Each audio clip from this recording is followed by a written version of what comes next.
హిందువులకు సంబంధించినటువంటి లక్షల ఆలయాలు కొల్లగొట్టబడ్డాయి, లక్షల ఆలయాల విగ్రహాలు ధ్వంసం చేయబడ్డాయి, కోట్ల మంది హిందువులు అత్యాచారాలు చేయబడ్డారు, కోట్ల మంది హిందువులు మత మార్పిళ్లకు గురయ్యారు, కోట్ల మంది హిందువులు నరకం అనుభవించారు.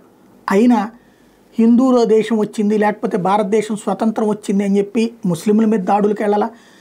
పైగా ఆ సందర్భంలో పాకిస్తాన్ డివిజన్ అయిపోయి హిందువులని ఓచకోత కోస్తుంటే కూడా దేవుడు బాగా చూడాలని చెప్పి భజనలు చేసాం, పూజలు చేసింది తప్పించి హిందువులు ఇక్కడున్న ముస్లింల జోలికి పోలేదు.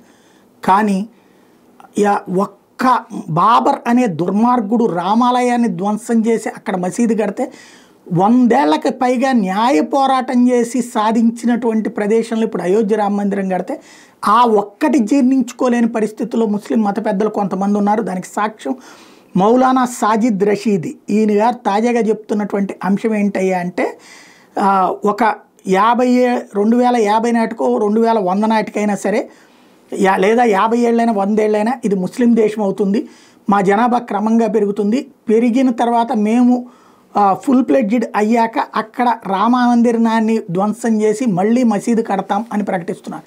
ఇట్లాంటి వాళ్ళు దర్జాగా మాట్లాడగలుగుతున్నటువంటి రోజులు ఇవి.